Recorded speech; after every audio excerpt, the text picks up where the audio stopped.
We the Phoenix. இப்போ article 55. இப்போ நம்ம ஆர்டிகல் 55 என்னன்னா குடியரசுத் தலைவரை தேர்ந்தெடுக்கும் முறை, தேர்தல் முறைன்னு சொல்லுவோம். அப்போ 54 தேர்தல், 55 தேர்தல் முறை. தேர்தல் முறை.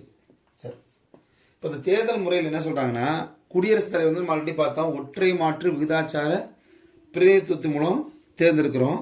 இது ஒரு ரகசிய வாக்கெடுப்பு. இது ஒரு ரகசிய வாக்கெடுப்பு. ஒற்றை மாற்று விகிதாச்சார பிரதிநிதித்துவ முறையில் தான் அவரை தேர்வு செய்கிறோம். நம்ம முன்னாடி பார்த்தது மறைமுக தேர்தலில் நடைபெறுது. இது தேர்தல் முறை ஒற்றை மாற்று விகிதாச்சார பிரதிநிதித்துவ முறையில் தேர்வு செய்யப்படுறாரு. அதாவது இங்கே என்னன்னா, ஒவ்வொருத்தருக்கும் ஒரு வாக்கு, ஒவ்வொரு வாக்கும் பல மதிப்புகளை கொண்டது. எப்படின்னு வச்சுக்கலாம், இப்போ ஒரு வாக்கு ஒன்றுக்கு மேற்பட்டவர்கள் தேர்வு செய்யறதுக்கு. இப்போ நம்ம பிரதிநிதித்துவத்தை எப்படி வழங்க போறோம்னா, நம்ம கேண்டிடேட் 2 பேர் இருக்கான்னு வச்சுங்க. இப்போ 2 கேண்டிடேட் இருக்காங்க, எக்ஸ் ஒய்னு 2 கேண்டிடேட் இருக்காங்க. அப்போ எக்ஸ் ஒய்னு 2 கேண்டிடேட் இருக்கும்போது, இப்போ முதல்ல ஒரு எம்பி ஓட்டு போடும்போது யாருக்கு ஃபர்ஸ்ட் ப்ரிஃபரன்ஸ் கொடுக்காம பார்க்கணும். அடுத்து அவர் என்ன பண்ணலாம், 2வது கேண்டிடேட்டுக்கு செகண்ட் ப்ரிஃபரன்ஸ் கொடுக்கலாம். இப்போ அடுத்து ஒரு எம்பி வராரு, அவர் என்ன பண்றாரு, இவருக்கு 2வது ப்ரிஃபரன்ஸ், இவருக்கு முதல் ப்ரிஃபரன்ஸ் கொடுக்குறாரு. இப்போ 2 பேருமே பார்த்தீங்கன்னா முதல் ப்ரிஃபரன்ஸ் கொடுத்தவங்க 2 பேருமே சமமா இருக்காங்க. அடுத்து ஒரு எம்பி வராரு, அவர் என்ன பண்றாரு, ஓட்டு போறாரு, அவர் இவருக்கு ஃபர்ஸ்ட் ப்ரிஃபரன்ஸ், இவர் செகண்ட் கொடுக்குறாரு. இப்படி அடுத்த எம்பி வர்றாரு, திரும்ப ஓட்டு பண்றாரு, இவருக்கு 1 2 இப்படி சொல்லி நம்ம ஒரு வாக்குச்சீட்டுல நம்ம சாதாரண எலெக்ஷன் நடத்தக்கூடிய நம்ம உள்ளாட்சி தேர்தலையோ இல்ல சட்டமன்ற தேர்தலையோ வாக்குச்சீட்டு மூலம் நடத்தக்கூடிய தேர்தலில் என்ன பண்ணுவாங்கன்னா, இந்த தேர்தல் வாக்குச்சீட்டு மூலியம் தான் நடைபெறும். ரைட்டுங்களா? வாக்குச்சீட்டு மூலியமா நடைபெறக்கூடிய இந்த தேர்தலில் என்ன பண்ணுவோம், நம்ம எந்த சின்னத்தை விருப்பப்படுறோமோ அந்த சின்னத்தை குத்திட்டு மற்றதுக்கு நம்ம பண்ண மாட்டோம். ஆனா இதுல என்னன்னா, கொடுக்கப்பட்ட வாக்குச்சீட்டுல 1 2 3ன்னு அதுல இருக்கக்கூடியவங்களுக்கு சமமா நம்ம வாக்குகளை செலுத்தலாம். இதுல அதிகபட்சமா யாரு 1ஆம் நம்பர், அதாவது ஃபர்ஸ்ட் ப்ரிஃபரன்ஸ் வாக்குகளை வாங்கியிருக்காங்களோ அவங்க தான் வெற்றி பெற்றவங்க. அந்த 50% 50 + 1, ஓகேவா? மொத்த வாக்குகளோட 2ஆல வகுத்து அதுல 1 கூட வாங்கியிருந்தா அவங்க வெற்றி பெற்றவங்க அப்படின்னு அர்த்தம். அப்ப ஃபர்ஸ்ட் ப்ரிஃபரன்ஸ் மொத்த வாக்குகள்ல இப்ப நாம வச்சுக்கோங்க, மொத்த வாக்குகள் டிவைடட் பை 2 + 1. அப்ப மொத்த வாக்குகள் 500ன்னு வச்சுக்கலாம். 500 டிவைடட் பை 2னா 250. அந்த 250 ஒன்று கூட்டணும்னா 251. அப்ப 50% மேல முதல் ப்ரிஃபரன்ஸ், அதாவது ஃபர்ஸ்ட் ப்ரிஃபரன்ஸ் வாக்குகளை பெறவங்க தான் இதுல வெற்றி பெற்றவங்களா அறிவிக்கப்படும். சரியா? சரி, இந்த வாக்கு மதிப்பு எல்லாருக்கும் சமமா இருக்கணும். ஏன்னா சட்டமன்றத்தில் ஒவ்வொரு சட்டமன்றத்திலையும் வாக்கு மதிப்பு வேறுபடும். என்ன காரணம், அங்கங்க மக்கள் தொகை வித்தியாசமா இருக்கும். அப்ப அங்க இருக்கக்கூடிய எல்லா எம்எல்ஏக்கும் ஒரே மாதிரியான வாக்கு கொடுக்கணும். அப்ப மாநிலத்துக்கு மாநிலம் வேறுபாடு இருக்கலாம் மக்கள் தொகையை பொறுத்து. ஆனா ஒட்டுமொத்தமா எம்பியை பொறுத்த வரைக்கும் நாடு முழுவதும் ஒரே மாதிரியான வாக்கு மதிப்பு கொடுக்கணும். ஸோ அதனால என்ன பண்ணா, அதுக்கு 2 ஃபார்முலா இருக்கு, அதை நம்ம பார்ப்போம். இப்போ மாநில சட்டப்பேரவையில் இருக்கக்கூடிய உறுப்பினர்கள் அளிக்கக்கூடிய வாக்குக்கு என்ன மதிப்பு பார்த்தோம்னா, அந்த மாநிலத்துல மொத்த மக்கள் தொகை எடுத்துக்கணும். ஓகேவா? இப்போ தமிழ்நாடுனா 1971 மக்கள் தொகை என்ன இருந்துச்சோ அந்த மக்கள் தொகை பை அந்த மாநில சட்டமன்றத்தால் தேர்வு செய்யப்பட்ட, முன்னாடி ஆங்கிலோ இந்தியன் மெம்பர்ஸ் இருப்பாங்க. தமிழகத்துல மொத்தம் 234 தொகுதி இருந்துச்சு, பிளஸ் ஆங்கிலோ இந்தியன் மெம்பர்ஸ் இருந்தாங்க, மொத்தம் 235. ஆனா நம்ம வகுக்க பார்த்தீங்கன்னா 234. இப்போ இந்த 1ங்கிறதும் கிடையாது, ஆங்கிலோ இந்தியன்ஸும் எடுத்தாச்சு. அப்ப மொத்தம் தேர்வு செய்யப்பட்ட உறுப்பினர் எண்ணிக்கை இன்ட்டு 1/1000 அப்படி போட்டோம்னா நம்மளுக்கு என்ன கிடைக்குன்னா, ஒவ்வொரு மாநிலத்திலும் இருக்கக்கூடிய சட்டமன்ற உறுப்பினருக்கான வாக்கு மதிப்பு நம்மளுக்கு கிடைக்கும். அப்படி இந்த முறையில மிக அதிகமான வாக்கு மதிப்பு கொண்ட மாநிலம் எதுன்னு கேட்டா யூபி. யூபியில உள்ள சட்டமன்ற உறுப்பினருக்கு அதிக வாக்கு மதிப்பு. அப்ப அதிக வாக்கு மதிப்பு கொண்டது அதிக வாக்கு மதிப்பு கொண்ட மாநிலம் உத்தரப்பிரதேசம். அதே மிக குறைந்த வாக்கு மதிப்பு கொண்ட மாநிலம் எதுன்னு கேட்டா சிக்கிம். அங்க குறைவு. அதே தமிழகத்துடைய வாக்கு மதிப்பு, தமிழக சட்டமன்ற உறுப்பினர் வாக்கு மதிப்பு 170. அப்ப தமிழ்நாடு சட்டமன்ற உறுப்பினர் வாக்கு மதிப்பு 176. அப்ப தமிழகத்தை சேர்ந்த ஒரு சட்டமன்ற உறுப்பினர் வாக்களிக்கும் போது 176 மதிப்பெண் அந்த வாக்கு மதிப்பு எடுத்துக்கொள்ளப்படுது. இதுதான் மாநில சட்டப்பேரவை உறுப்பினர்கள் அளிக்கக்கூடிய வாக்குக்கான மதிப்பு. என்ன பண்ண போறோம், மாநிலத்தில் மொத்த மக்கள் தொகை எடுத்துக்க போறோம். அதை மொத்த சட்டமன்ற உறுப்பினரால் தேர்ந்தெடுக்கப்பட்ட உறுப்பினர் வகுக்கிறோம், இன்ட்டு 1000ஆல பெருக்கிறோம். சரியா? அப்படி பார்த்தோம்னா அதிக வாக்கு மதிப்பு உத்தரப்பிரதேசம், குறைந்த வாக்கு மதிப்பு சிக்கிம், தமிழ்நாட்டில் 176. அடுத்தது இப்போ நம்ம மாநில சட்டப்பேரவை கண்டுபிடிச்சாச்சு. அடுத்து மக்களவை மாநிலங்களவை அந்த உறுப்பினர்களுக்கு நம்ம கண்டுபிடிக்கணும். மக்களவை மாநிலங்களுடைய உறுப்பினருக்கான சட்ட மதிப்பு வாக்கு மதிப்பு. இப்போ பாராளுமன்ற உறுப்பினருடைய வாக்கு மதிப்பு. இப்போ பாராளுமன்ற உறுப்பினருக்கான வாக்கு மதிப்பு எப்படின்னா, மாநில சட்டப்பேரவை டெல்லி, புதுச்சேரி, இப்போ வந்து ஜம்மு அண்ட் காஷ்மீர், இந்த சட்டமன்ற உறுப்பினருடைய வாக்கு மதிப்பையும் மொத்தமாக நம்ம கவுண்ட் பண்ணிக்கணும். அப்போ சம் ஆஃப் வந்து மாநில சட்டப்பேரவை, இந்தியாவில் 28 மாநில சட்டப்பேரவை ப்ளஸ் டெல்லி, புதுச்சேரி, ஜம்மு அண்ட் காஷ்மீர், இது எல்லா மாநில சட்டப்பேரவை உறுப்பினருடைய வாக்கு மதிப்பையும் சம் ஆஃப் பண்ணி வச்சுக்கிட்டு அதை வந்து எதால டிவைட் பண்ணணும்னா, லோக்சபா ராஜ்யசபாவில் இருக்கக்கூடிய எலெக்டட் மெம்பர்ஸ். இப்போ லோக்சபானா 545 ப்ளஸ் வந்து ராஜ்யசபானா 245 வந்து 33 தான், 233. இவங்க 2 பேரையும் கூட்டி வகுத்தோம்னா நம்மளுக்கு என்ன கிடைச்சிடும்னா, ஒவ்வொரு பாராளுமன்ற உறுப்பினருக்கான வாக்கு மதிப்பும் கிடைச்சிருக்கு. இப்போ பாருங்களேன், இப்போ நம்ம எல்லாத்தையும் கூட்டி வகுக்கிறதுனால ஒன்னோட ஒன்று ஆவரேஜ் ஆகி எல்லா எம்பிக்கும், இந்தியாவிலேருந்து தெரிவு செய்யப்பட்ட எல்லா எம்பிக்களுக்கும் ஒரே மாதிரியான வாக்கு கிடைக்கும். அதன்படி இப்போ பார்த்தோம்னா நம்ம இந்தியாவில் இப்போதைக்கு வந்து எம்பியோடைய வாக்கு மதிப்பு வந்து 708.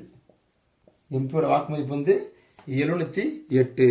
இப்போ நம்ம என்ன பண்ணுறோம்னா, இப்போ 2002 குறிப்பாக வந்து 2002 84வது திருத்தம் 84th அமெண்ட்மெண்ட் படி சட்டத்திருத்தம் பண்ணுறோம்னா, குடியரசுத் தேர்தலில் சட்டமன்ற உறுப்பினுடைய வாக்கு மதிப்பு வந்து 2026 வரைக்கும், சட்டமன்ற உறுப்பினர் வாக்கு மதிப்பு வந்து 2026 வரைக்கும் என்ன பண்ணுறோம்னா, 1971 மக்கள் தொகை கணக்கெடுப்பு, 1971 மக்கள் தொகை கணக்கெடுப்புல அடிப்படையாக வச்சு தான் அவங்களுக்கான வாக்கு மதிப்பை நம்ம கணக்கிடணும் அப்படின்னு சொல்லி 84வது திருத்தம் 2002 செஞ்சிருக்கோம். ஓகேவா? ஏன் இந்த 1971 மக்கள் தொகை? 1971க்கு அப்புறம் தென் மாநிலங்களில் மக்கள் தொகை வந்து குறைய ஆரம்பிச்சிட்டு, ஆனால் வட மாநிலங்களில் மக்கள் தொகை பெருமளவு குறையலை.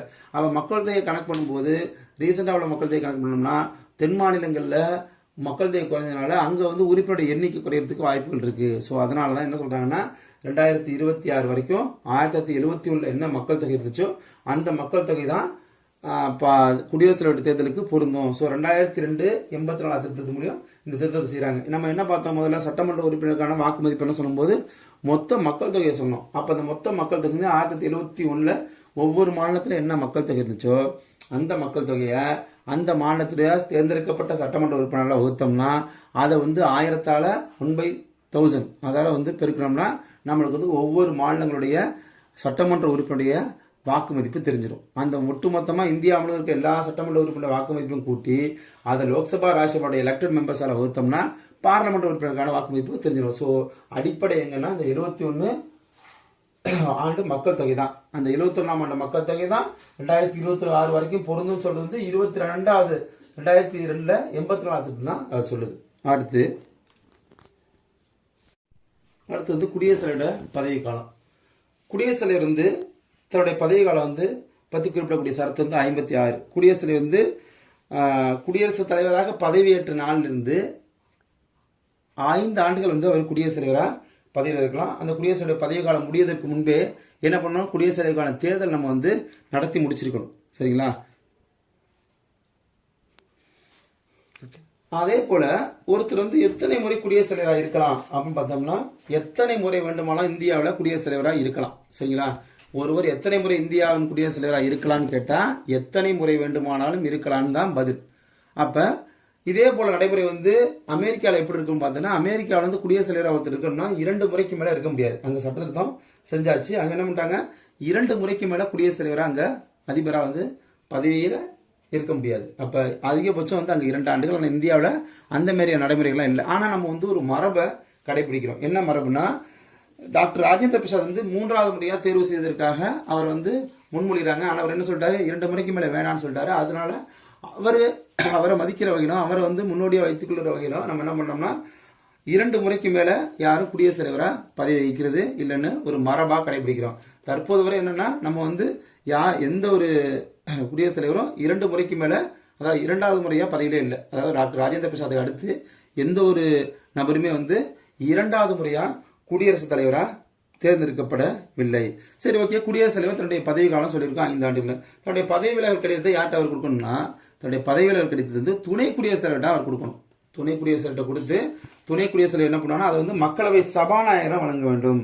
அப்போ ராஜினாமா செய்யணும்னா, குடியரசுத் தலைவர் வந்து ராஜினாமா செய்கிறாருன்னா தன்னுடைய ராஜினாமா கடிதத்தை யார்கிட்ட வைஸ் பிரசிடென்ட்டை கொடுக்கணும், விபிட்ட கொடுக்கணும்.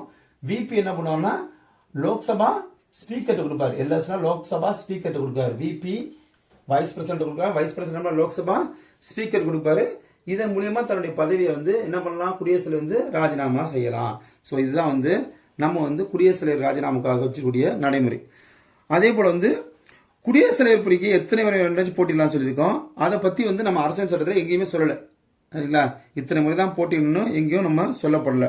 ஆனா மறு தேர்தலுக்கு போட்டிடுறதுக்கு அவர் தகுதிகளை பத்தி நம்ம சொல்லியிருக்கோம். அது ஆர்டிகல் நம்பர் 57. ஆர்டிகல் நம்பர் 57 மறு தேர்தலுக்கு தகுதி. மறு தேர்தலுக்கு தகுதி.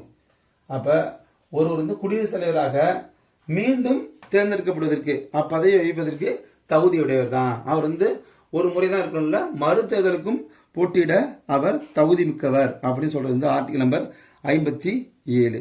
அடுத்தது இப்ப ஆர்டிகல் 58 அது வந்து தகுதிகளை பற்றி குடியரசுத் தலைவருக்கான தகுதிகள். ஒருவர் குடியரசுத் தலைவர் தேர்தலுக்கு நிற்கணும்னா அவர் என்னென்ன தகுதிகள்லாம் இருக்கணும் பார்த்தோம்னா, ஃபர்ஸ்ட் வந்து அவர் வந்து ஒரு இந்தியன் சிட்டிசனா இருக்கணும். அப்ப இந்திய குடிமகனாக இருத்தல் வேண்டியதுதான் ஃபர்ஸ்ட்டுக்கு. எந்த ஒரு பதவிக்கும் போட்டியிடறதுக்கு முதல்ல அவங்க இந்திய குடிமகனா இருக்கணும், ஓகேவா? அவங்க ஏலியன்ஸா இருக்கக்கூடாது, எனிமி ஏலியன்ஸா இருக்கக்கூடாது. அதனால வந்து இந்திய குடிமகனா இருக்கணும். அதே போல இவர் வந்து 35 வயது நிரம்பியவராக இருக்கணும். 35 வயது நிரம்பியவராக இருக்க வேண்டும். அப்ப குடியரசுத் தலைவர் தேர்தலுக்கு 35 வயது நிரம்பியவர் தான் போட்டியிட முடியும். அதே போல மூணாவது கருத்து என்னன்னா, அவர் வந்து லோக்சபா எம்பி மக்களவை உறுப்பினருக்கான தகுதி. லோக்சபா எம்பியா இருக்கக்கூடாது, லோக்சபா எம்பிக்கான தகுதி இருக்கணும். அப்ப மக்களவை உறுப்பினராக தேர்வு செய்வதற்கான என்னென்ன தகுதியெல்லாம் இருக்கோ அந்த தகுதியெல்லாம் இவருக்கு பொருந்தி இருக்கணும் அப்படின்னு சொல்றாங்க.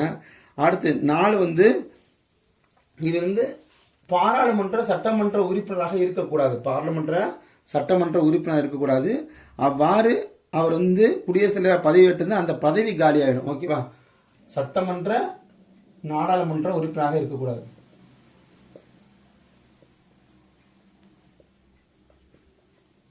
உறுப்பினராக இருக்கக்கூடாது. அப்ப சொல்றது வந்து சட்டமன்ற நாடாளுமன்ற உறுப்பினர் கூட சொல்றது 4வது பாயிண்ட், ஓகேவா? அப்படி இருந்தாருன்னா அவருடைய பதவி வந்து அவர் குடியரசுத் தலைவர் பதவி எடுத்து அந்த பதவி காலி ஆகிடும். அதே போல லாபம் ஈட்டக்கூடிய ஆதாயம் தரும் எந்த பதவியும் வகிக்கக்கூடாது. மத்திய அரசின் கீழே மாநில அரசின் கீழே ஆதாயம் தரும் பதவி வகிக்கக்கூடாது. இந்த ஆதாயம் தரும் பதவி அப்படின்னா அரசுடைய கருவூலத்திலிருந்து அரசு ஊழியராவோ அல்லது வந்து ஒரு நிறுவனத்துல டைரக்டராவோ இந்த மாரி எல்லாம் ஆதாயம் தரும் பதவிக்குள்ள இருக்கக்கூடாது. அப்படி அதே அட் த சேம் டைம் வந்து நம்ம பார்த்தோம்னா அமைச்சராவோ அல்லது வந்து ஆளுநராவோ குடியரசுத் தலைவராகவோ குடியரசு துணைத் தலைவராக அவங்க பதவி வச்சா அது வந்து ஆபீஸ் ஆஃப் ப்ராஃபிட்ல வராது, ஓகேவா? அது வந்து ஆதாயம் தரும் பதவிக்குள்ள வராது. அடுத்து வந்து இவர் மீது வந்து குற்ற வழக்கு நிலுவையில் இருக்கக்கூடாது. குற்ற வழக்கு நிலுவையில் கூடாது, ஓகேவா? உரிமையல் வழக்கை பற்றி சொல்லவங்க குற்ற வழக்கு நிலுவையில் கூடாதுன்னு சொல்லியிருக்காங்க, ஓகேவா? குற்ற வழக்கு தான் நிலுவையில் இருக்கக்கூடாதுன்னு இருக்காங்க. அடுத்து 7வது பாயிண்ட், மனநிலை பாதிக்கப்பட்டவராக இருக்கக்கூடாது. மனநிலை பாதிக்கப்பட்டவராக இருக்கு, மனநிலை பாதித்தவராக இருக்கக்கூடாது கூடாது, ஓகேவா? அடுத்தது நொடித்தவராக, ஓகேவா? நொடித்தவராக இருக்கக்கூடாது. முடித்தவராக இருக்கக்கூடாது. ஸோ இந்த 8 பாயிண்ட்ஸ். அதே போல லோக்சபா எம்பிக்கான தகுதி இதில் இருக்கக்கூடிய பாயிண்ட்ஸ் எல்லாமே இருக்கு போதும். ஸோ இந்திய குடிமகன் இருக்கணும், 35 வயசு நிரம்பி இருக்கணும், லோக்சபா எம்பிக்கான தகுதி எல்லாம் இருக்கணும். இப்போ கூடாதெல்லாம் எதுவும் பாருங்க, சட்டமன்ற உறுப்பினர் இது வரைக்கும் கூடும், ஓகேவா? இது எல்லாம் இருக்கணும் சொன்னா இதெல்லாம் இருக்கக்கூடாதுன்னு சொல்லுவோம். நான் 5 பாயிண்ட். சட்டமன்ற நாடாளுமன்ற உறுப்பினர் இருக்கக்கூடாது, அவர் மேல ஆதாயம் தரும் பதவி இருக்கக்கூடாது, குற்ற வழக்கு இருக்கக்கூடாது, மனநிலை பாதித்தவராக இருக்கக்கூடாது, நொடித்தவராக இருக்கக்கூடாது. அப்ப இந்த பாயிண்ட் ஆஃப் வியூ அப்படியே வந்து கூடாதுன்னு நான் வச்சு. அப்ப வந்து கூடும் கூடாது. 35 வயதாக நிரம்பியிருக்க கூடும், இந்திய குடிமகனாக இருக்க வேண்டும், லோக்சபா எம்பிக்கான தகுதிகள் இருக்க வேண்டும், இதெல்லாம் வந்து வேண்டும், இதெல்லாம் வந்து கூடாது, ஓகேவா? இதுதான் வந்து ஆர்டிகல் 58 குடியரசுத் தலைவருக்கான தகுதிகள். அடுத்தது ஆர்டிகல் 59 குடியரசுத் தலைவருக்கான நிபந்தனைகள் என்னென்ன நிபந்தனைகள்லாம் சொல்லியிருக்காங்க, அவருக்கு என்னென்ன அதிகாரம்லாம் வழங்கி, அதாவது என்னென்ன சலுகைகள்லாம் வழங்கினா, அவர் வந்து அவருடைய அதிகாரப்பூர்வ இல்லம் வந்து ராஷ்டிரபதி பவன். அது அதிகாரப்பூர்வ வந்து இல்லை வந்து ராஷ்டிரபதி பவன். ஓகேவா? இந்த ராஷ்டிரபதி பவனை வந்து என்ன பண்ணலாம், அவர் வந்து வாடகை இல்லாமல் பயன்படுத்தி கொள்ள முடியும். அவருக்கான உரிமை அதில் உண்டு. அப்போ ராஷ்டிரபதி பவனை அவர் இருக்கக்கூடிய 5 ஆண்டு காலமும் எந்த ஒரு வாடகையும் இல்லாமல் அவர் பயன்படுத்தி கொள்ள முடியும். அவருக்கு அதே போல ஊதியம் மற்றும் படிகள் உண்டு. ஊதியம் மற்றும் படிகள் அவருக்கு வழங்கப்படுது. அதே போல குடியரசுத் தலைவர் தன்னுடைய பதவி காலத்தில் குற்றவியல் வழக்குகளோ அல்லது கைது நடவடிக்கைகளோ செயல்படுத்த முடியாது. அவருடைய பதவி காலத்தில் என்ன பண்ண முடியாது, குற்றவியல் வழக்குகளோ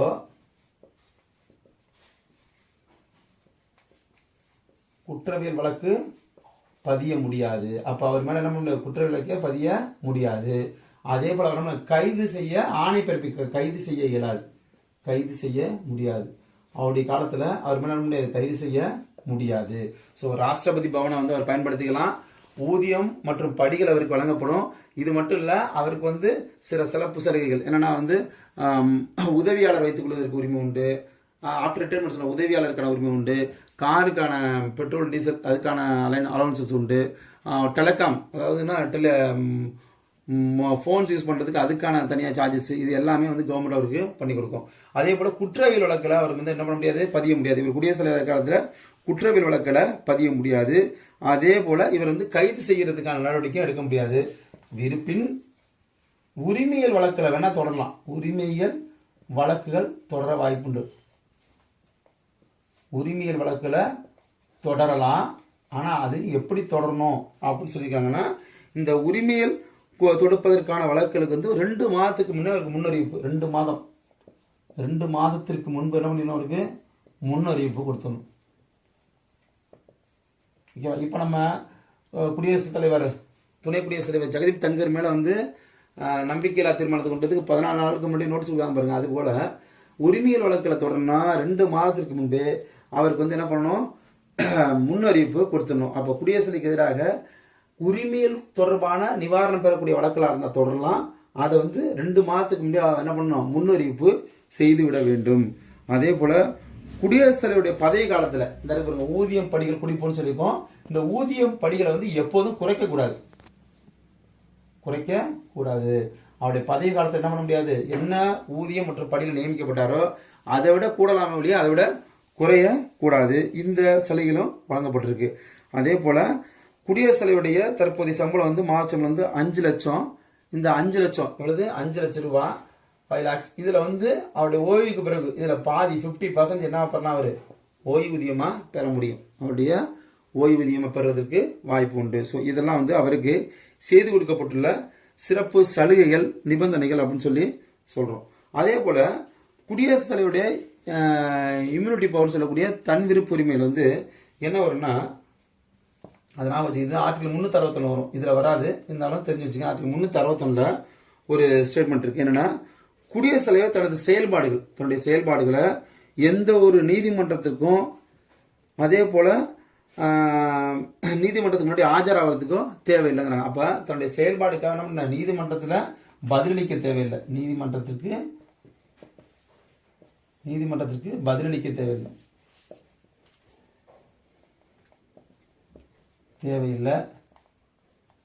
அதே போல ஆஜராகவும் தேவையில்லை. திரும்ப ஒரு தடவை சொல்றேன் பாத்துங்க. ஏன்னா ஆர்டிகல் 361 என்ன சொல்றேன், இது இதுல வராது, இருந்தாலும் நம்ம இதே ஒரு ஆஸ்பெக்ட்ஸ் தான் கொடுக்குறாங்க அவங்களுக்கு.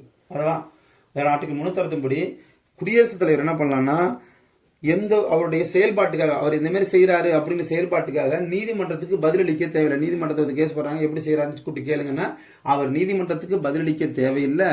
அது மட்டும் இல்ல, அவர் இந்த பிரச்சனைக்காக நீதிமன்றத்தை ஆஜராகணும் தேவையில்லை. ஸோ இது வந்து அவர் கொடுக்கப்பட்டுள்ள முக்கியமான ஒரு சுதந்திரம். ஓகேவா? அப்ப நீதிமன்றத்திற்கு பதிலளிக்கவும் தேவையில்லை, அது நீதிமன்றத்திற்கு ஆஜராகவும் அவர் தேவையில்லை. சரி, இப்ப இந்த இல்லம் சொன்ன பாருங்க, ராஷ்டிரபதி பவன். இந்த ராஷ்டிரபதி பவன் இருக்குன்னா டெல்லியில இருக்கு. அதுதான் வந்து குடியரசுத் தலைவருடைய இல்லம்னு சொல்றோம். இங்க வந்து அவருக்கு வந்து அலுவலகம் இருக்கு, அதே போல வந்து இல்லமும் ஒரே கட்டடத்துல இருக்கு. இது வந்து இவருடைய அலுவலகமும் இல்லமும் ஒரே இடத்துல இருக்குன்னா இவர் வந்து செயல்படுறதுக்கு வசதியா இருக்கும் அப்படிங்கனால ஏற்படுத்தியிருக்காங்க. இதே போல இன்னும் 2 கட்டடங்கள் இருக்கு. இன்னும் 2 இடங்கள்ல அவர் தங்கி பணியாற்றுறதுக்கான வசதிகள் இருக்கு. அதுல ஒண்ணு பாத்தீங்கன்னா சிம்லால உள்ள ரிட்ரீட் கட்டிடம். சிம்லால இருக்கக்கூடிய ரிட்ரீட், இது எங்க இருக்குன்னா சிம்லால இருக்கு. சிம்லா, ஓகேவா. ரிட்ரீட் கட்டடம் வந்து சிம்லால இருக்கு. அதே போல இன்னொரு கட்டடம் வந்து ஹைதராபாத்தில் உள்ள ராஷ்டிரபதி நிலையம். ராஷ்டிரபதி நிலையம், இது ராஷ்டிரபதி பவன், ராஷ்டிரபதி நிலையம், இது வந்து ஹைதராபாத்தில் இருக்கு. ஓகேவா, ஹைதராபாத்தில் இருக்கக்கூடிய ராஷ்டிரபதி நிலையம். இது ரெண்டுமே வந்து அவர் வந்து மற்ற காலங்களில் பணியாற்றுறதுக்கு வசதியா இது இருக்கு.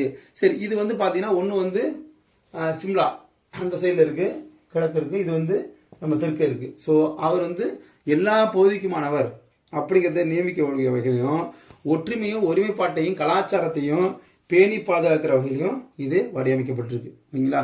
ஏன் இந்த 3 இடங்கள்ல இருக்காருன்னா ஒற்றுமை, ஒருமைப்பாடு, கலாச்சாரத்தை நம்ம வந்து சீர்தூக்கி பார்க்கணும், ஒருங்கே முக்கியத்துவம் கொடுக்கறதுனால தான் ராஷ்டிரபதி நிலையம்னு ஹைதராபாத்லயும், ரிட்ரீட் கட்டடம்னு சிம்லாலையும், ராஷ்டிரபதி பவன் டெல்லியிலையும் இருக்கு. இந்த ராஷ்டிரபதி பவன் இருக்கு பாருங்க, ராஷ்டிரபதி பவனை கட்டினவர் யாருன்னா சர் எட்வின் லுட்டைன்ஸ். இப்ப பழைய பார்லமெண்ட் இருந்த பாருங்க, அதோடைய கட்டுமானம் தான் இந்த எட்வின் லுட்டைன்ஸ். சர் எட்வின் லுட்டைன்ஸ்,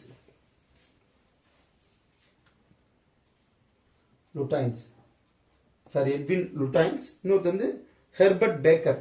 ஓகேவா, ஹெர்பர்ட் பேக்கர். இவங்க 2 பேர் தான் இந்த ராஷ்டிரபதி பவனை வடிவமைச்சவங்க.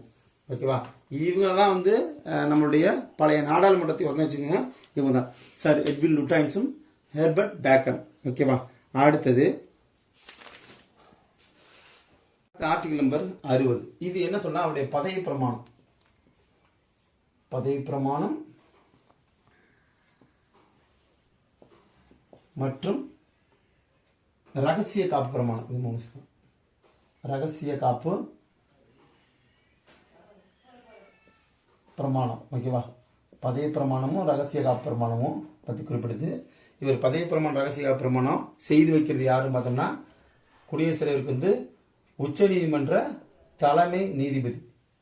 உச்சநீதிமன்ற தலைமை நீதிபதி தான் இவருக்கு வந்து குடியரசுத் தலைவருக்கு வந்து பதவி பிரமாணம் செஞ்சு. அப்படி உச்சநீதிமன்ற தலைமை நீதிபதி ஆப்சண்டா இருக்காரு அப்படின்னா அடுத்து வந்து என்ன, மூத்த உச்சநீதிமன்ற நீதிபதி பதவி பிரமாணம் செஞ்சு வைப்பாங்க. ஏன்னா அங்க வந்து ஒரு 33 பேர் இருக்காங்க. அந்த 33 பேர்ல அடுத்த ஆப்ஷன் அதுக்கு அடுத்தவங்க வருவாங்க. ஸோ குடியரசுத் தலைவருக்கு பதவி பிரமாணம் செய்து வைப்பவர் வந்து உச்சநீதிமன்ற தலைமை நீதிபதி.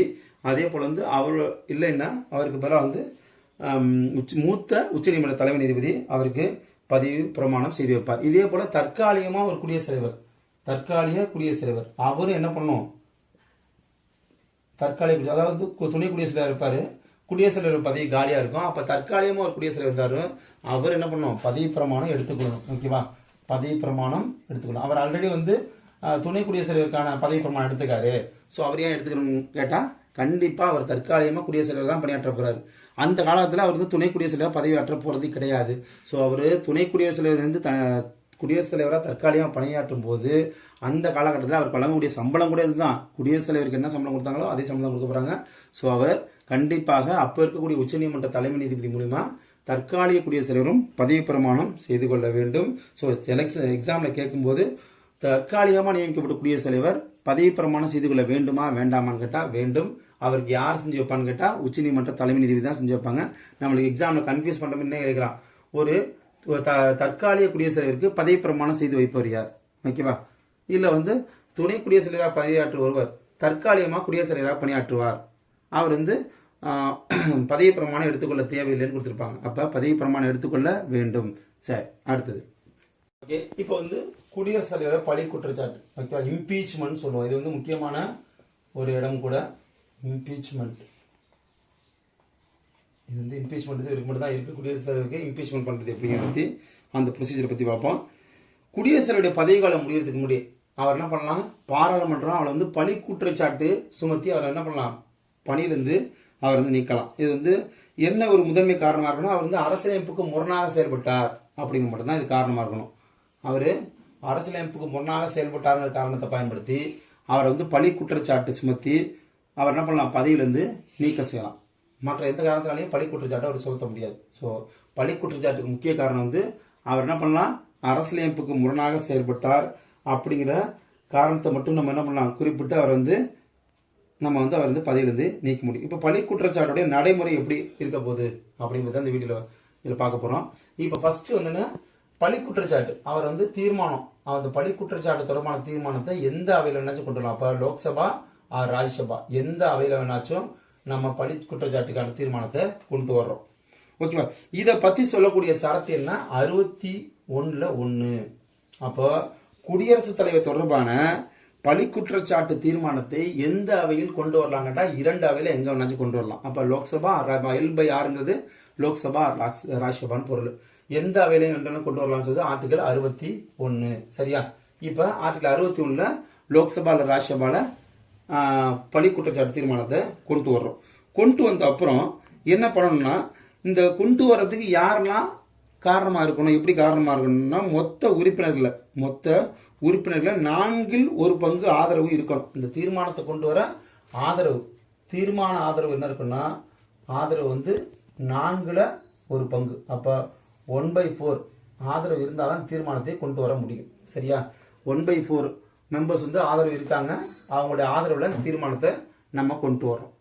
பார்லிமெண்ட் உறுப்பினர்களை 4/1 ஆதரவு, அதன்படி எந்த வேணாச்சு குடியரசுத் தலைவர் பழி குற்றச்சாட்டை சுமத்தக்கூடிய தீர்மானத்தை ஆர்டிகல் 61(1) படி கொண்டு வந்தாச்சு. இப்ப கொண்டு வந்ததை என்ன பண்ணா, இதை வந்து எந்த அவையில கொண்டு வந்துருக்குமா, ஃபார் எக்ஸாம்பிள் வந்து லோக்சபான்னு நான் வச்சுக்கிறேன். லோக்சபால கொண்டு வர்றோம். லோக்சபால கொண்டு வந்தோன்னா 14 நாட்களுக்கு முன்னாடி 14 டேஸ்க்கு முன்னாடி என்ன பண்றோம், 14 டேஸ்க்கு முன்னாடி என்ன பண்றோம், அவரை 14 டேஸ்க்கு முன்னாடி என்ன பண்றோம், அறிவிக்கை தருதல். யாரு, குடியரசுத் தலைவருக்கு அறிவிக்கை தரணும். இதை பத்தி சொல்லக்கூடிய சரத்து 14 டேஸ்க்கு முன்னாடி அறிவிக்கை தரப்பட வேண்டும் அப்படின்னு சொல்ல ஆர்டிகல் நம்பர் 61(2)(e). 61(2)(e). இது வந்து நான் 14 நாளுக்கு முன்னாடி குடியரசுத் தலைவருக்கு அறிவிக்கை வழங்கப்படும் சொல்றாங்க. இந்த லோக்சபால கொண்டு வந்துருமா, அப்ப லோக்சபால என்ன பண்றாங்கன்னா சொல்லியாச்சு, அவருக்கு லோக்சபால வந்து வந்துட்டு இதுல வந்து 2/3, அப்ப 3/2 மெஜாரிட்டி, 3/2 பெரும்பான்மையோட தீர்மானம் நிறைவேற்ற வேண்டும். தீர்மானம் நிறைவேற்றும்.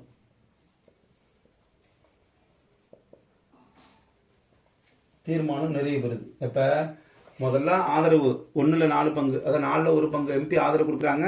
லோக்சபால ராஜ்யசபால 61(1) படி குடியரசுத் தலைவர் பழி குற்றச்சாட்டு தீர்மானத்தை கொண்டு வர்றோம். இப்போ வந்து நம்ம எடுத்துக்கிட்டது லோக்சபால கொண்டு வரணும் எடுத்துக்கிறோம். அப்படின்னா 14 நாளுக்கு முன்னாடி அவருக்கு அறிவிக்கை சரி சொல்லணும்னு சொல்றது 61(2)(e). இதுதான் வந்து 14 நாளுக்கு முன்னாடி அவருக்கு அறிவிக்கை சொல்லுது. அதன்படி அறிவிக்கை கொடுத்தாச்சு. லோக்சபால வந்து தீர்மானம் வந்து 3/2 பெரும்பான்மையோட திருத்தப்படுது.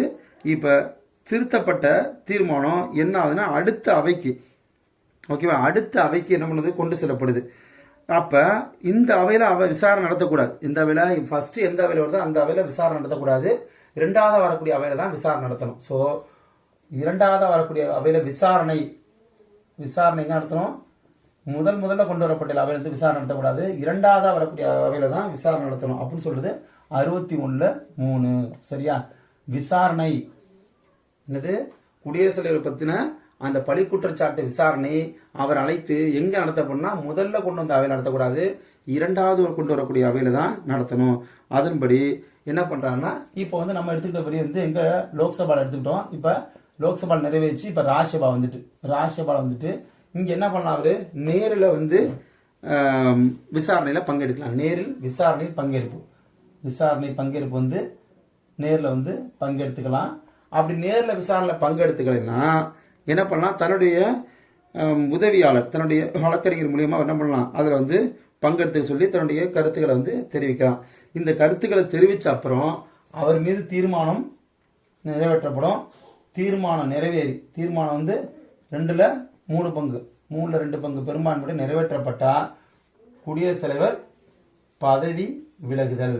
அப்ப விலக வேண்டும், குடியரசுத் தலைவர் பதவி விலக வேண்டும். இதை பத்தி சொல்ற சரத்து வந்து 61(4). சரியா? இப்போ இந்த 61 தான். அதில் வந்து எங்கெங்கெல்லாம் என்னென்ன மாதிரியான ப்ராசஸிங் நடக்குது அப்படிங்கிறத பற்றி நம்ம சொல்லியிருக்கோம். அப்போ குடியரசுத் தலைவர் வந்து யாருடைய உதவிக்காக இருக்காரு? அமைச்சரையும் மற்றும் பிரதமருடைய ஆலோசனைப்படி தான் அவர் செயல்படுறார். அப்ப இந்த பழி குற்றச்சாட்டை யாரால கொண்டு வர முடியும்? பிரதமர் மற்றும் அமைச்சரை மூலியமா மட்டும்தான் இந்த பழி குற்றச்சாட்டு நிறைவேற்ற முடியும். யார் வேணாச்சும் கொண்டு வரலாம், ஆனா வந்து நிறைவேற்றது யாரால முடியும்? பிரதமர் மற்றும் அமைச்சர்களை மட்டும்தான் நிறைவேற்ற முடியும். ஏன்னா இந்த அமைச்சரோட ஆலோசனை இல்லாம இவங்களை வந்து மக்களில் வந்து நிறைவேற்றுவது சிரமம். சரிங்களா?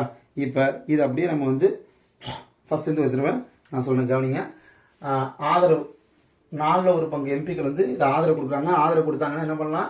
லோக்சபால ராஜ்யசபாலையும் நம்ம வந்து மசோதா கொண்டு வரலாம் 61 படி. இப்போ வந்து நான் லோக்சபா எடுத்துட்டேன், இப்போ ராஜ்யசபாலையும் கொண்டு வரோம். அப்ப ராஜ்யசபால கொண்டு வரோம். 14 நாட்களுக்கு முன்னாடி அவர் முன்னறிவிப்பு கொடுக்குறோம். ராஜ்யசபால வந்து 3/2 பங்கு பெரும்பான்மையோட தீர்மானம் நிறைவேற்றப்படுது. நிறைவேற்றின அப்புறம் விசாரணை வந்து அங்க நடத்தக்கூடாது. 2வதா எந்த அவைக்கு வருதோ அங்கதான் விசாரணை நடத்தணும். அதனால 61 படி வந்து 2வதா வரக்கூடிய இது வந்து ஃபர்ஸ்ட் ஸ்டேஜ். ஓகேவா? இது வந்து 2வது ஸ்டேஜ். இங்க 2வதா வரக்கூடிய அவையில என்ன பண்ணுது? விசாரணை நடக்குது. அந்த விசாரணையில குடியரசுத் பங்கேற்கலாம், இல்ல குடியரசுத் சார்பா வந்து அவருடைய வழக்கறிஞர் பங்கேற்கலாம். பங்கேற்று அங்கேயும் தீர்மானம் நிறைவேற்றப்படும். அங்கேயும் 3/2 பங்கு பெரும்பான்மையில தீர்மானம் நிறைவேற்றப்பட்டா அவர் என்ன அவர் வந்து பதவி விலக நேரிடும் 61 நாள். சரிங்களா? ஓகே, இது வரைக்கும் ஏதாச்சும் குடியரசுத் தலைவர் மாரி பதவி நீக்கம் செஞ்சிருக்காங்கன்னா செய்யப்படவில்லை. அப்ப இதுவரை இம்பீச்மெண்ட் வந்து நம்ம இந்தியாவில் பயன்படுத்தப்படவில்லை. குடியரசுத் தலைவரை பதவி நீக்கக்கூடிய இந்த முறை வந்து அமெரிக்க பார்லமெண்டத்தில் நடைமுறை உள்ளதை விட இந்தியாவில் கடுமையா இருக்கு. அப்ப அமெரிக்க பார்லமெண்டத்தை கூட எளிமையா குடியரசுத் தலைவரை பதவி நீக்கம் செஞ்சதான். ஆனா இந்திய பார்லமெண்டத்தில் அவ்வளவு எளிமையா குடியரசுத் தலைவரை பதவி நீக்கம் செய்ய முடியாது அப்படின்னு செஞ்சுக்கிறோம். அதே போல அமெரிக்கா, அயர்லாந்து, மியான்மர், இங்க அமெரிக்கா, அயர்லாந்து, அப்புறம் அடுத்து வந்து மியான்மர். இந்த நாடுகள்ல அமெரிக்கா, அயர்லாந்து, மியான்மர் நாடுகள்ல என்ன பண்ணிருக்காங்கன்னா ஊழல், நடத்தை கேடு, தேச துரோகம். என்ன காரணத்தை பாருங்க. ஊழல், நம்ம சொல்லியிருக்கோம், ஊழல், நடத்தை கேடு, தேச துரோகம். இந்த காரணங்களுக்காக என்ன பண்ணலாம்னு அந்த அதிபரை வந்து பதவி நீக்கம் செய்யறதுக்கான தீர்மானத்தை கொண்டு வந்து அவர் பதவியிலிருந்து நீக்கலாம். ஆனா இந்தியாவில வந்து அரசியலமைப்புக்கு முரணாக, அரசியலமைப்பை மீறி செயல்பட்டாங்க ஒரே காரணத்துக்காக தான் கொண்டு வர முடியும்னு குறிப்பிட்டிருக்காங்க. அதே போல பார்லிமெண்டத்தில் 2 அவையில் இருக்கக்கூடிய நியமன உறுப்பினர்களும் குடியரசுத் தலைவருடைய பதவி நீக்க தீர்மானத்துல, பதவி குற்றச்சாட்டு தீர்மானத்துல என்ன பண்ணலாம்? வாக்கெடுப்பின் போது கலந்து கொள்ளலாம். ஆனா இவங்க என்ன பண்ண இருக்கோம்? குடியரசுத் தலைவர் தேர்தலில் பங்கெடுக்க மாட்டான்னு சொல்லுவோம். சோ நியமன உறுப்பினருக்கு இங்க ஒரு வாய்ப்பு பாருங்க. நியமன உறுப்பினர் என்ன இல்ல? நியமன உறுப்பினர் வந்து தேர்தலில் பங்கு இல்ல, ஆனா பதவி நீக்கத்துல பங்கு உண்டு. நீக்க பங்கு நம்ம ஏற்கனவே அங்க வந்து எலக்ட்ரல் காலேஜ் படிக்கும்போது நான் சொன்னேன், நியமன உறுப்பினருக்கு வந்து அவரை வந்து நியமிக்கிறதுக்கு வந்து உரிமை இல்லை, ஆனா பதவி நீக்கத்து செய்யக்கூடிய அந்த தீர்மானத்தை வாக்களிக்கக்கூடிய உரிமை இருக்கு. அதே போல சட்டமன்ற உறுப்பினர்கள், இந்த சட்டமன்ற உறுப்பினர்கள் எல்லாரும் அவரை வந்து சேர்க்கறதுக்கு, அவரை வந்து பதவியில கொண்டு வர்றதுக்கு ஓட்டு போடுறதுக்கான வாய்ப்பு இருந்துச்சு. ஆனா சட்டமன்ற உறுப்பினருக்கு என்ன கிடையாது? பதவி நீக்கத்தில் பங்கு இல்லை, பங்கு கிடையாது, பங்கு இல்லை. சோ நியமன உறுப்பினருக்கு தேர்தலில் பங்கு இல்லை. ஓகே, பங்கு இல்லை. அதே வந்து இங்க பங்கு உண்டு, சட்டமன்ற உறுப்பினருக்கு பங்கு உண்டு. அதே பதவி நீக்கத்துக்கு பங்கு நியமன உறுப்பினருக்கு உண்டு, சட்டமன்ற பதவி நீக்க பங்கு இல்லை. ஸோ இதுதான் வந்து இம்பீச்மெண்ட் பத்தி ஓவராலா நம்ம தெரிஞ்சுக்க வேண்டியது. ஸோ எலாபரேட்டாக பார்த்துருக்கோம் பழி குற்றச்சாட்டை பத்தி. ஸோ இது வந்து குரூப் 1 லெவலில் ஒரு டிஸ்கிரிப்டிவ் லெவலில் கேட்டால் கூட ஒரு 15 மார்க்கு நம்ம இந்த கான்செப்ட் எழுதினாலே நம்மளுக்கு ஃபுல் மார்க் வரும். சரிங்களா? இந்த ஆர்டிகலோட நம்ம படிச்சிருக்கோம். ஆனால் குரூப் 4 பொறுத்த வரைக்கும் இம்பீச்மெண்ட்டுக்கான ஆர்டிகல் என்ன பெரும்பான்மை, இது என்ன பெரும்பான்மை? 2 அவையிலுமே சிறப்பு பெரும்பான்மை, 3/2 மெஜாரிட்டி. நம்ம சொல்லுவோம் simple majority, special majority. Special majority with state ratification, அதாவது மொத்த உறுப்பினர் 50% மேல வாக்களிச்சா வந்து சிம்பிள் மெஜாரிட்டி. வருகை செஞ்சிருக்க முடிவுள்ள உறுப்பினர்கள் 3/2 பங்கு உறுப்பினர் வாக்களிச்சா வந்து ஸ்பெஷல் மெஜாரிட்டி. ஸ்பெஷல் மெஜாரிட்டியோட வித் ஸ்டாட் ரட்டிபிகேஷன் அப்படின்னா 50% மேற்பட்ட மாநில சட்டமன்றங்களுடைய ஒப்புதலோடு தீர்மானம் வந்து அது வந்து 3வது வகையான சட்ட திருத்தம். ஸோ இதில் வந்து இரண்டாம் வகையான சட்ட திருத்தம்னா ஸ்பெஷல் மெஜாரிட்டிங்கிற சிறப்பு பெரும்பான்மை, அதாவது 3/2 பெரும்பான்மை தான் இங்கு பேசப்படுது. ஸோ ரொம்ப முக்கியமான பெரும்பான்மை. தற்காலத்தில் பார்த்தீங்கன்னா இப்போ வந்து நம்ம வந்து ஒரே நாடு ஒரே தேர்தலுக்கு வந்து இதுதான் பேசிட்டு இருக்காங்க. 3/2 பெரும்பான்மை தான் தேவைப்படுது அப்படின்னு சொல்லியிருக்காங்க. ஸோ பார்த்துங்க. அடுத்து 62 ஆர்டிகிள். ஓகே, இப்போ குடியரசுத் தலைவர் பற்றி கடைசி ஆர்டிகிள் 62. இது என்ன சொன்னா, குடியரசுத் தலைவர் பதவி காலியாதல் மற்றும் அதை நிரப்புதல். பதவி காலியாதல்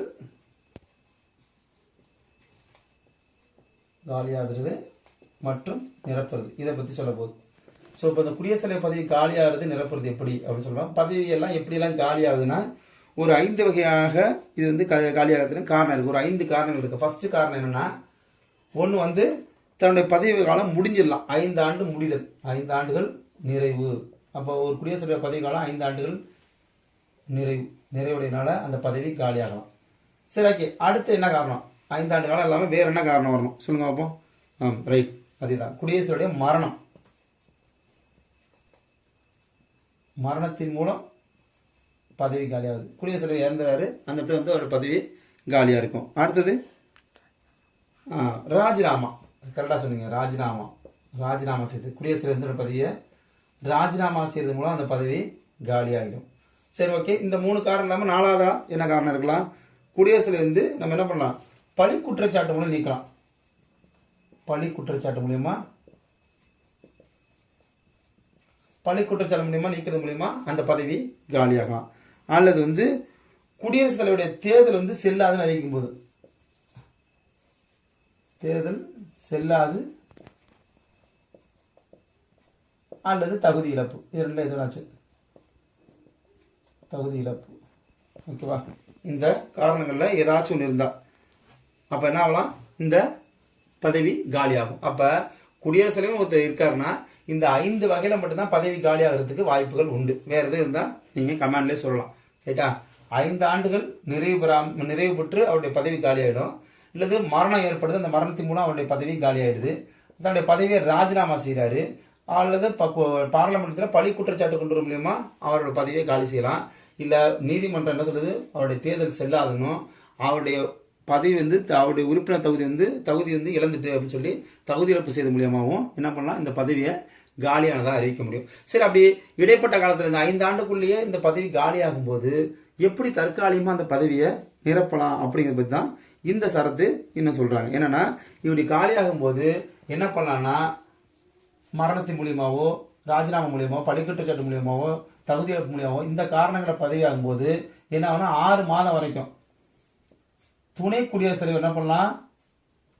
துணை குடியரசுத் தலைவர் வந்து குடியரசுத் தலைவரா பதவி பிரமாணம் செஞ்சுக்கிட்டு அவர் வந்து 6 மாத காலம் வந்து குடியரசுத் தலைவரா பதவி வகிக்கலாம்.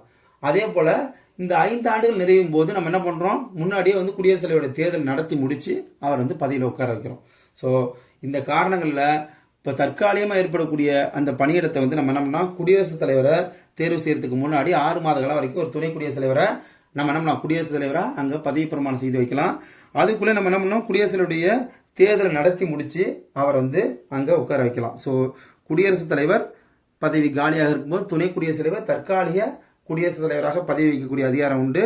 அப்படி தற்காலிக குடியரசுத் தலைவர் துணை குடியரசுத் தலைவரும் காலியா இருக்கு அப்படின்னா அப்ப என்ன பண்ணலாம் அப்படிங்கிற பத்தியும் நான் சொல்றேன்.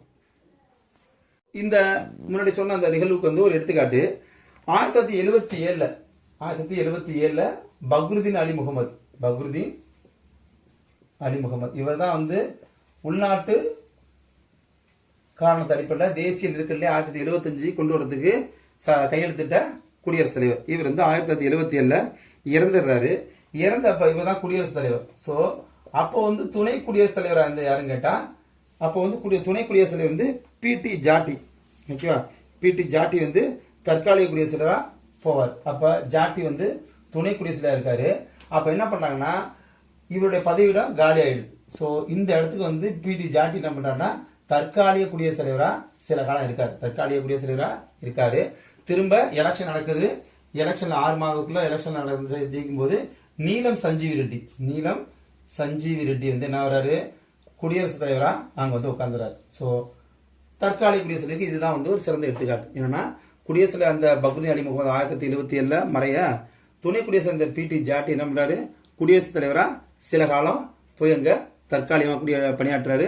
திரும்ப வந்து நீலம் சஞ்சீவ் ரெட்டி வந்து குடியரசுத் தலைவர் தேர்ந்தெடுக்கப்பட்ட உடனே பிடி ஜாட்டி மறுபடியும் துணை குடியரசுத் தலைவராக வந்துடுறாரு. ஸோ இது வந்து தற்காலிக குடியரசுத் தலைவராக பணியாற்றிய ஒரு அனுபவத்துக்கு இது எடுத்துக்காட்டு. அடுத்தது